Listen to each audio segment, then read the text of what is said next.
మరి మహబూబ్ నగర్ జిల్లాలో మనం చూస్తూ ఉన్నాం. సింగోటం లాంటి ప్రత్యేకమైన క్షేత్రం కోసం గౌరవనీయులు కేసీఆర్ గారు 17 కోట్ల రూపాయలను మంజూరు చేస్తే మరి ఆ దేవుడికి ఇచ్చిన డబ్బులు కూడా జూపల్లి కృష్ణారావు గారికి కన్నుగుట్టినట్టు అయింది. ఆ డబ్బుల్ని కూడా వారు క్యాన్సిల్ చేయడం అన్నది దౌర్భాగ్యం. ప్రభుత్వం అంటే కొనసాగేటట్టుగా ఉండాలి. పార్టీ మారినా ఒక ప్రభుత్వంలో ఇచ్చినటువంటి పథకాలు ఇంకొక ప్రభుత్వంలో కొనసాగాలి. దానివల్ల ప్రజలకు లాభం జరగాలి. కానీ ఏదో ప్రజల మీద కక్ష పట్టినట్టు, సింగోటం దేవుడి మీద కక్ష పట్టినట్టు కేసీఆర్ గారు ఇచ్చినటువంటి 17 కోట్ల రూపాయలను క్యాన్సిల్ చేయడం అన్నది చాలా దారుణం. తక్షణమే ఆ క్యాన్సిల్ చేసినటువంటి డబ్బుల్ని రిలీజ్ చేయాలి.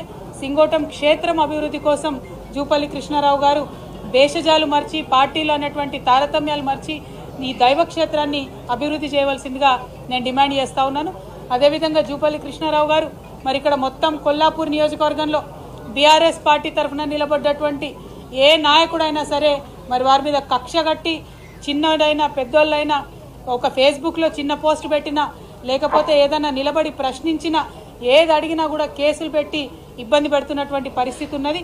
ఇక్కడ శ్రీధర్ రెడ్డి అనేటటువంటి మా కార్యకర్తను కూడా దారుణంగా మరి చంపడం కూడా జరిగింది. అయినప్పటికీ ముఖ్యమంత్రి సొంత జిల్లా అయిన జూపల్లి కృష్ణారావు గారు మంత్రివర్గంలో ఉన్నప్పటికీ కూడా పోలీసు వాళ్ళు ఆ కేసు మీద పురోగతి లేకపోవడం అన్నది చాలా దారుణం. అంటే కేవలం ప్రభుత్వానికి హంతకులకు కొమ్ము కాస్తున్నారు తప్పితే ప్రజల పక్షాన మీరు నిలబడలేరన్న విషయం ఇవాళ తెలుస్తూ ఉన్నది. అందుకే మేము మళ్ళా ఒకసారి చెప్తా ఉన్నాం, జూపల్లి కృష్ణారావు గారు మీరు ముందు నియోజకవర్గానికి రండి. మీరు టూరిజం మంత్రి కాదు, టూరిస్ట్ మంత్రి లెక్క వ్యవహారం చేస్తున్నారు. అప్పుడో ఇప్పుడో వచ్చిపోవడు తప్పితే ఎప్పుడు వస్తలేరు నియోజకవర్గానికి. నియోజకవర్గ అభివృద్ధి కోసం మరి ఇప్పుడు ఇది మంచి పంట సమయం, మామిడి పంట వస్తుంది. అద్భుతమైనటువంటి పంట ఇక్కడ నుంచి కొల్లాపూర్ నుంచి దేశవ్యాప్తంగా మామిడికాయలు కూడా మనం పంపిస్తాం. మరి మామిడి మార్కెట్ కూడా మా హయాంలో, బీఆర్ఎస్ పార్టీ హయాంలో హర్షవర్ధన్ అన్న ఉన్నప్పుడు తీసుకొచ్చినటువంటిది కూడా మీరు ఇంకా కూడా దాని మీద అతిగతి లేక పురోగతి లేకుండా పోతున్నది. కనీసం మామిడి రైతుల కోసమన్నా ఆలోచన చేయవలసిందిగా జూపల్లి కృష్ణారావు గారు నేను కోరుతా ఉన్నాను. అదేవిధంగా ఒకటి కాదు రెండు కాదు, ఏ అభివృద్ధి లేదు ఎక్కడ కూడా. ఇప్పుడు ఇక్కడ ఉన్నటువంటి కార్యకర్తల నాయకులు అందరూ చెప్తున్నటువంటి విషయం ఒకటే, పదే పదే బోనస్ బోనస్ బోనస్ అని చెప్పిండ్రు. అది కాస్త బోగస్ అయింది. సన్నవడ్లకు ఎవరికి కూడా బోనస్ రానటువంటి పరిస్థితి. రుణమాఫీ రుణమాఫీ అని ఉదరగొట్టిండ్రు, అది కూడా ఎవరికి వస్తున్నటువంటి పరిస్థితి లేదు. రైతు భరోసా అన్నారు, ఎప్పుడు జనవరి 26 నాటికే. ఈ జిల్లా బిడ్డనే ముఖ్యమంత్రి గారు ఏమన్నారు, జనవరి 26 నాడు టకీ టకీ టకీ అని రైతు బంధు పడుతున్నాడు. మరి ఇంతవరకు అయితే పడుతున్న పరిస్థితి లేదు. ఇప్పుడేమో మార్చి 31 వరకు మెల్లమెల్లగా ఇస్తామని చెప్తున్నారు. కనీసం అప్పటికన్నా సంపూర్ణంగా రైతు భరోసా ఇవ్వండి.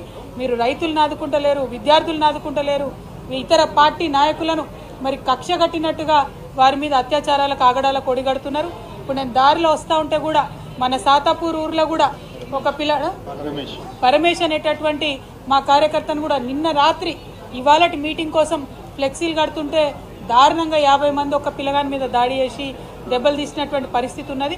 మరి ఇదేం రాజ్యం అయ్యా? ఎందుకు ఇట్లాంటి రాజ్యం? ఎందుకంత భయపడుతున్నారు మీరు? ప్రశ్నలకు భయపడితే ఎట్లా?